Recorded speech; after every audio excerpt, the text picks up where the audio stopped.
bênção a todos. Hoje o canal Roda de Umbanda veio aqui na cidade de Navegantes conversar com o pai Alexandre, que tem bastante história para contar. Ele vai dividir um pouquinho o conhecimento dele com Roda de Umbanda, né? E vai trazer um pouquinho para você conhecer também. O nome aqui do terreiro dele é Ileu Aquetu Axé Oiá Fefé Odara. E ele já tem essa casa há bastante tempo, né, pai? Bastante história para contar. O pai pode se apresentar e contar um pouquinho, né, do seu axé. Boa tarde a todos, eu sou Babalorixá Alexandre de Oiá, daqui da cidade de Navegantes. Sou filho do meu pai, Sandro Costa Pinto do Oxupiã, Axé Parque Fluminense. Antes disso também fui sacerdote de Umbanda, né? E a minha trajetória começou com 7 anos de idade, né? Quando eu comecei a dar ataque, fui epilétrico. Isso muita gente sabe, eu tenho até irmãos de santo aqui dentro de casa hoje, que são meus filhos, de muito santo de Umbanda. Enfim, se for falar tudo é muita coisa, né? Vamos diminuir um pouquinho.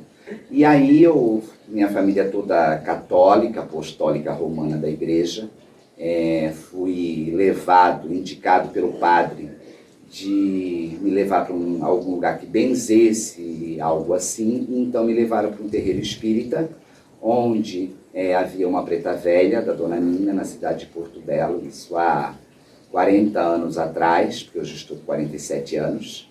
E a preta velha então me indicou que eu começasse a me desenvolver, porque os meus guias estavam prontos para trabalhar. Porém, eu era muito jovem, né? Uma criança com 7 anos. Enfim, ela fez um trabalho para segurar um pouco, que eu tivesse um pouquinho mais de idade. Quando começasse a dar ataque de novo, então que eu fosse levado. E assim aconteceu. Com 9 anos começou os ataques de novo. Eu fiquei 2 anos bom, né? Não tive ataque. Eu comecei a me alimentar porque eu emagreci muito, eu não conseguia comer. E os meus ataques só davam à noite. Era sempre à noite. E aí eu comecei a me alimentar e tal. E com 9 anos eu comecei de novo a dar ataque. Foi então que a minha mãe me trouxe ao terreiro da minha mãe Inês, minha mãe Marinês Malaquias, na tenda do seu cacique Moré, que fica aqui em Itajaí. Que é uma mãe de santo extraordinária, de um saber, de um conhecimento que hoje pouco se vê, porque naquele tempo Umbanda era de verdade, a gente tinha medo de receber a entidade, o guia, porque tinha muitos testes, muitas provas, né? E era uma coisa que hoje a gente não vê mais. Era prova de espírito, era a prova que o guia estava ali, né? Então, eu comecei minhas obrigações muito cedo, né? Com 10 anos já foi feito minha lavação de cabeça, que hoje a gente não vê mais, é só anjo de guarda, mas naquele tempo era a lavação de cabeça, que vinha a ser o anjo de guarda de hoje, porém um pouco diferente. E logo depois o meu cruzamento, enfim, e começou toda a minha trajetória lá. E ela sempre me disse, seu cacique Moré, que eu tinha uma caminhada dentro da Umbanda muito árdua, muito pesada, e que eu iria ter que ter forças para levar adiante. E que eu me dedicasse, que eu tivesse amor, porque a minha missão era muito grande dentro da Umbanda. E assim foi. Atendi muita gente durante muito tempo, inclusive no terreiro dela, quando ela engravidou, que ela ficou grávida muito tarde, assim, já com quase 50 anos. E naquela época eu atendi muitos anos no terreiro dela, com o pai Benedito das Almas, que é meu guia de cabeça de Umbanda. E foi a minha trajetória. Fiquei com ela até as minhas obrigações. Depois o meu caminho veio ao Candomblé, onde eu conheci que na época não existia Candomblé aqui. Um pai de santo veio do Rio de Janeiro, jogou para mim e falou de tudo que estava acontecendo, todos os problemas da minha vida, que eram bastante. E aí eu adentrei o Candomblé sem saber o que era, porque eu nunca tinha visto um Candomblé. Porque era difícil de ter Candomblé? Não tinha aqui na época, entendeu? Eu tenho 25 anos de santo, né, feito, e na época não tinha esse Candomblé aqui, então foi muito difícil. Eu adentrei o Candomblé sem conhecer, eu nunca vi um xirê, eu nunca vi um orixá de Candomblé. Eu entrei com a cara e com a coragem, para ter noção, porque na Umbanda eu sou filho de pai Benedito das Almas, né? E no Candomblé eu sou filho de Oiá. Então, na minha imaginação eu achava que ao olhar, eu disse, mas eu nunca recebi Oiá, nunca recebi Yansan, né? Que na Umbanda a gente tem as cintas, que hoje o povo chama de Oiá, de Yansan, que para mim não existe, né?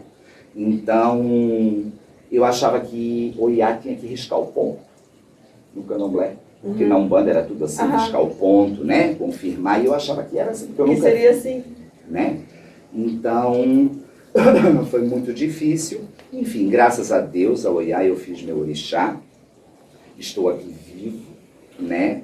Cheio de saúde, com a minha casa, com os meus filhos, com as pessoas que me acompanham durante anos. Tenho filhos de santo por dentro do candomblé, que eram meus irmãos de santo de Umbanda e que conhecem a minha trajetória. Né? Tenho filhos aqui dentro de quase 40 anos, que já eram de Umbanda. Porém, eu deixei de tocar Umbanda. Eu deixei porque eu acredito, né? Para mim foi passado assim, que o processamento de nascimento dentro do candomblé é realmente nascer para o orixá. Então, foi me colocado isso, e eu acredito piamente nisso, que se eu nasci para o orixá, eu deixei de ser tudo aquilo que eu era. Né? Porque quando a gente derruba o cabelo, quando a gente faz todo o procedimento iniciático, a gente acredita que todo aquele carrego, tudo aquilo de ruim que existe na nossa vida é deixado para trás. Né? Porém, eu também tenho que deixar para trás as coisas boas. Ou seja, o sacerdote de Umbanda também não existe mais. Né? Porque eu fiz santo no candomblé, eu passei a ser sacerdote candomblé, tomei todas as minhas obrigações, 1, 3, 7, 14, 21, tenho tudo arriado, né? Faço meu ajudu todos os anos da minha mãe Oiá. Então eu deixei tudo isso para trás, eu não cultuo Umbanda na minha casa, eu cultuo candomblé e cultuo Quimbanda, onde eu também sou mestre de Quimbanda. Então eu toco Exu 2 vezes por ano e o resto é candomblé. É o que eu vivo, é o que eu respiro, é o que eu sou, é o que eu faço, é o que eu busco conhecimento, é que eu vivo no Rio de Janeiro estudando, perguntando para o meu pai, enchendo a paciência dele, porque não é feio não saber.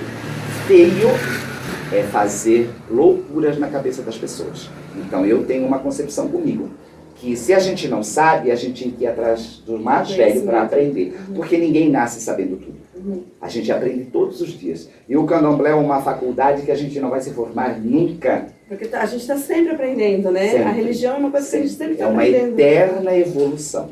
Então a gente precisa perguntar aos mais velhos, às pessoas que têm conhecimento, e eu, graças a Deus, tenho um babalorixá, meu pai Sandro, não me deixa faltar nada. Já me peguei em várias situações em que eu não entendi a situação. Então ele me orientou, me mostrou, enfim, a gente chegou a um conceito. Porque a gente se pega em muitas situações difíceis e hoje está tudo muito misturado. Para mim, dentro do meu conhecimento, da minha Umbanda que eu fui criado e que hoje eu não pratico mais, mas amo, respeito, admiro, porque existem pessoas que nascem para a Umbanda, existem pessoas que nascem para o candomblé. É o seu caminho. A gente não pode forçar. Como tem pessoas que nascem para ser presbiterianos, católicos, budistas, né? Eu acho que é uma coisa de caminho, de encarnação, de ancestralidade. E que as pessoas às vezes querem forçar. Porque eu vejo muita gente vai jogar um búzio e se não fizer santo vai morrer. Para mim isso não existe. Orixá não mata ninguém, orixá não é ruim, orixá é bom e o orixá não precisa de mim para nada. A gente que precisa do orixá, né? Sou eu que preciso dele. Então fui eu que fui buscar minha mãe Oiá na natureza para agradá-la, cultuá-la, fazer parte do meu dia a dia, né? Então eu não acredito nisso, santo mata. Santo está cobrando obrigação. Mentira, santo não cobra obrigação de ninguém. Quem cobra, se a pessoa estiver com obrigação muito atrasada, a cabeça muito fria, é Egum. O Exu do orixá é que faz esse tipo de cobrança, porque o orixá mesmo não. Porque quando a cabeça da gente fica muito fria, porque para nós no candomblé tudo é o ori. Primeiro é o ori. O ori é mais importante que o orixá. O ori é a nossa bênção divina. O ori é o ser que vive dentro deste corpo, dentro desta cabeça, ou seja, o meu espírito. Então, o meu orixá só vai fazer o que o meu ori autorizar, senão ele não vai fazer. Portanto, o bori é o ritual mais importante que existe dentro do candomblé. Por isso que a gente toma bori antes de qualquer obrigação. E bori a gente deve tomar todos os anos, para fortalecer a cabeça, o caminho, a saúde, o dinheiro, o amor, o negócio, porque é o ori que nos abençoa. Sem Ori, não chegaremos a lugar nenhum, pois é Ele que nos acompanhará até o final da nossa jornada, até a hora da nossa matéria ser enterrada. É o Ori. E o orixá é bom, né? O orixá é só vida, coisa né? boa. O orixá é vida, né? O orixá é a natureza. Então o orixá vai me cobrar o quê? Não, eu já respiro o ar, eu já tenho o fogo, eu já tenho a terra, eu já tenho a água, que é a abundância, que hoje está ficando escassa, Mas tem, né? Então essas coisas eu não compreendo. É muita coisa eu creio que, para amedrontar as pessoas, né, causar medo, causar insegurança, eu não concordo com isso. Eu acho que isso é denegrir a imagem da religião. E o pai falou que o pai passou por bastante provas, né, pai? Conta um pouquinho dessas provas para nós. Sim, no meu tempo de Umbanda, eram feitos para ver se você realmente, o guia estava incorporado, né? Se o guia estava pronto e se você estava pronto para o guia. Então, por exemplo, vou contar algumas coisinhas que eu posso. Teve uma época que foi colocado 7 pratos de comida, porque na minha Umbanda não existia o molocum, acarajé, amalá, nada disso. Na minha Umbanda eram frutas de acordo com o orixá. Cada um tinha suas frutas, suas folhas, né? Então foi colocado 7 pratos de comida, embaixo coberto com pano branco, e o guia meu teve que chegar e ir lá meter a mão e tirar o prato de comida dele. Não sabia a gente não sabia, que o nome estava embaixo do alguidar. Olha só! Entendeu?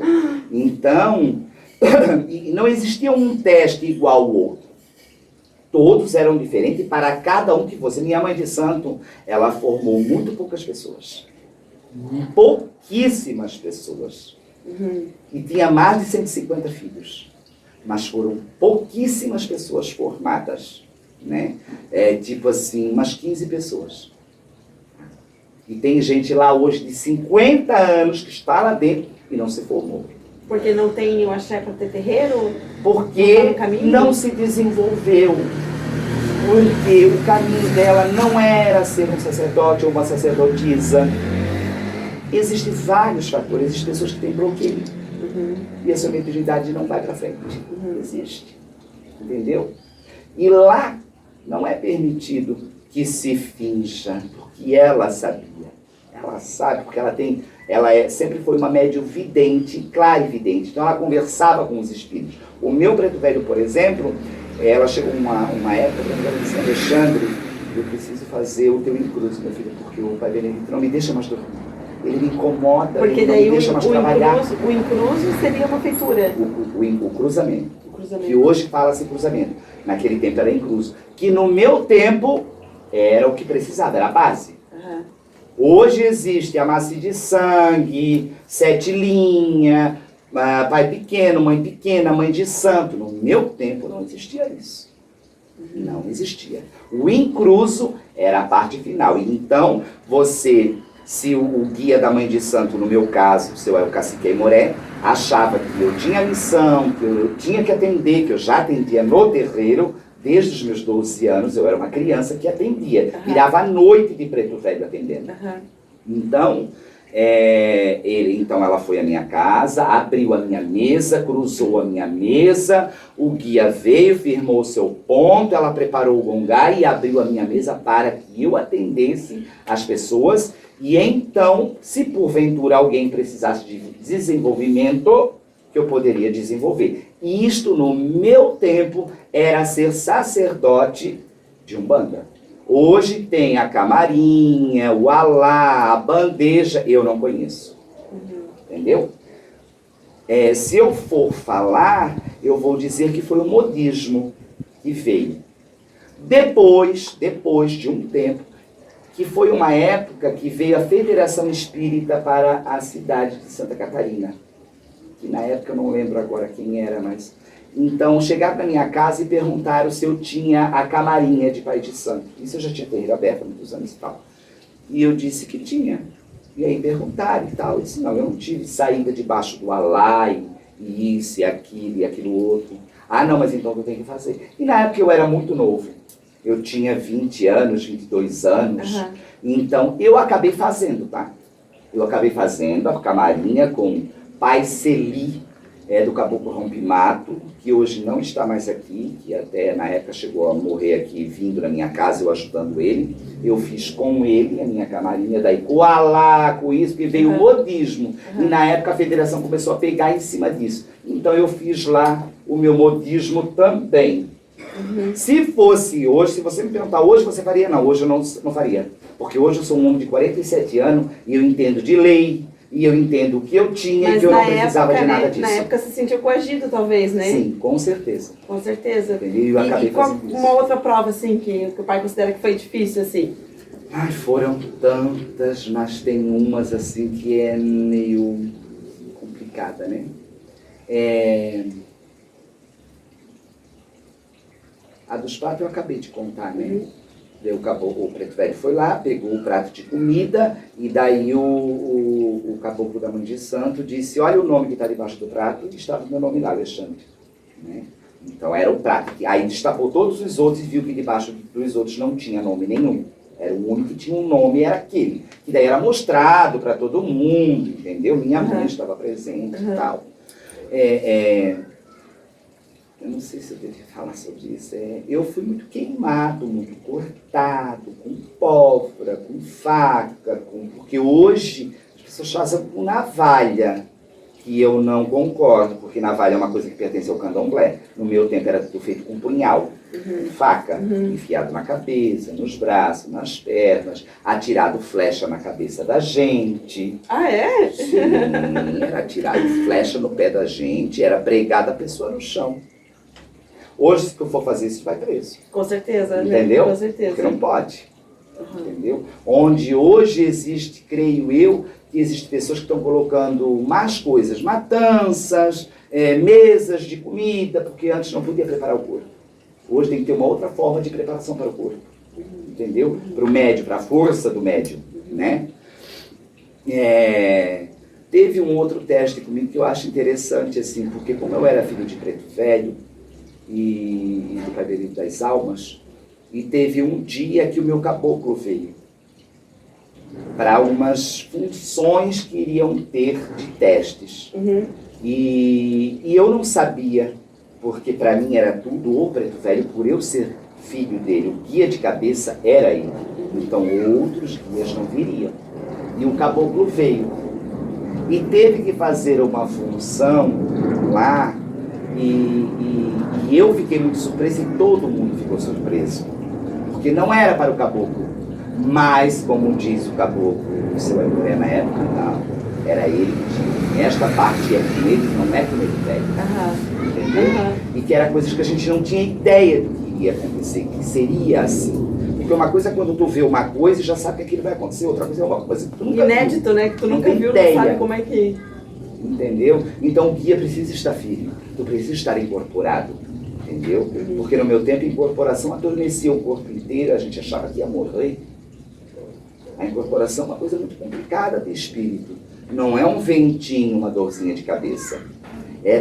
A primeira vez que eu incorporei na Umbanda, a primeira vez que quem veio foi o caboclo, a primeira vez, me pegou daqui para baixo.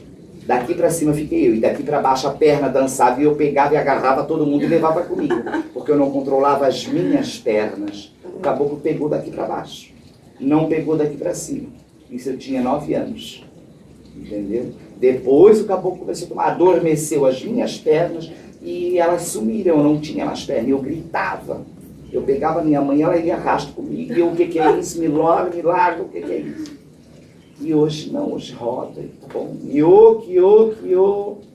É complicado. Bem diferente, né? Umbanda de antigamente, assim, né? Pra agora, né? A religião é tão linda, ela é tão maravilhosa, Umbanda é caridade, é amor, é paz. Uma outra coisa que eu vejo hoje que eu não conheço, negócio de dinheiro dentro da Umbanda. Eu atendi anos de graça. Fazia trabalho de graça, fazia descarrego de graça, era tudo de graça, porque Umbanda é paz e amor, Umbanda é caridade. No candomblé que a gente cobra. Ah, mas eu não ganho, mas eu preciso trabalhar. Não, mas na Umbanda o guia não existe todo esse tempo da gente integral, como no candomblé bem feito. Então é uma missão. Você conhecer a casa do pai, como é que faz, pai? Olha, minha casa é aqui Navegantes, né? Precisa passar pelo jogo de búzio, porque, como eu disse, eu sou de candomblé, pratico candomblé, tudo é o jogo de búzio, mas eu não indico uma pessoa chegar a jogar búzio e achar eu bonitinho, que eu falo bem, e a minha casa bonitinha e eu quero entrar para ser seu filho. Não. Eu sempre aconselho. O buraco é mais embaixo. Eu sempre aconselho todos os meus clientes, e muitos filhos que tem aí, sabe? Venha, conheça, venha nos toques de candomblé, venha numa matança ajudar a limpar um chão, limpar uma galinha, venha ajudar aí para ver se dá. Porque eu sou uma pessoa muito sistemática e cobro muito. Por quê? Eu não tenho Natal, Ano Novo, Réveillon, aniversário, como eu te disse, ontem foi meu aniversário. E eu estava fazendo a matança da Maria Vadiga, né? Então eu não tenho isso. Eu faço obrigação no Réveillon, no Natal, no Carnaval, eu não tenho isso. Porque eu sou sacerdote. Então primeiro eu sou sacerdote. Para depois eu ter um casamento, uma balada, um aniversário, uma cerveja, até porque eu nem bebo. Mas primeiro, depois o resto. E para os meus filhos também muito simples. Eu digo, primeiro o axé, depois o aniversário. Porque o dia que você precisar do orixá, você vai ter ele com certeza ao seu dispor. Agora, se você primeiro for para a balada, para o aniversário, para o casamento, para a festa, para a cerveja, e o dia que precisar do orixá, eles têm que estar para você, não, ele não tem que estar. Ele, nem eu tenho que estar. Porque deu prioridade a outras coisas banais. Porque não é fácil ser da religião. Não. Ser da religião, meu amor, é renunciar muitas coisas. É renunciar muitas vaidades, é deixar muita coisa de lado, é se melhorar, é buscar se evoluir, é buscar ser uma pessoa melhor, perdoar, tolerar, engolir, fingir que não está vendo, para poder ser uma pessoa melhor. Eu não posso ser sacerdote agora e daqui a pouco cheirar cocaína. Eu não posso ser sacerdote agora e ir ali beber cerveja na esquina, encher e ficar bêbado dando show. Deve-se sim, socialmente não há problema algum. Mas a cabeça não pode rodar, porque nós que somos feitos de orixá, a nossa cabeça não pode rodar, a gente não pode perder o tino, porque senão ele não toma conta. Porque você é sacerdote tempo integral, né? Você Sim, não é duas pessoas de noite diferentes, e de dia. né? Dentro do terreiro eu sou uma pessoa e fora do terreiro eu sou outra, né? Sim. Como é que você vai cobrar alguma coisa se você não é o exemplo, né? Aí a entidade vem, dá um sermão na pessoa, mas o médium faz pior. Não pode dizer. Não tem como, né? Faz o que eu digo, mas não faz o que eu faço. Não, essa frase não existe, né? Não existe, não. A gente é um espelho. Os filhos, os netos, os bisnetos, que a minha casa, meu axé é grande, tem muita gente. Então, eles se espelham, eles te veem como Deus, como aquela pessoa exemplo. Se você não for exemplo, eles vão cobrar e eles vão cair na perdição também, fazer as coisas erradas. Não pode. E a gente tem normas. Eu acredito piamente que as religiões existem para nos poldar, para nos colocar no lugar. Por isso que todas elas, católico, budista, todas têm seu preceito. Todas têm sua hierarquia, uns mais, outras menos. Acho que é o candomblé que mais tem, mas todas têm. E isso é para nos levar num sentido de vida no caminho certo, nos colocar no caminho certo, fazer a coisa certa, nos espelhar em alguém, porque a gente se espelha em alguém. Com certeza, né? Com certeza. E o Roda de Umbanda vai ficando por aqui, né? Já deu o nosso tempo. Pai, foi um prazer enorme conhecer você. Quem tiver interesse, né? A gente vai depois deixar o contato das redes sociais na descrição do vídeo, né? Quem quiser entrar em contato com o pai.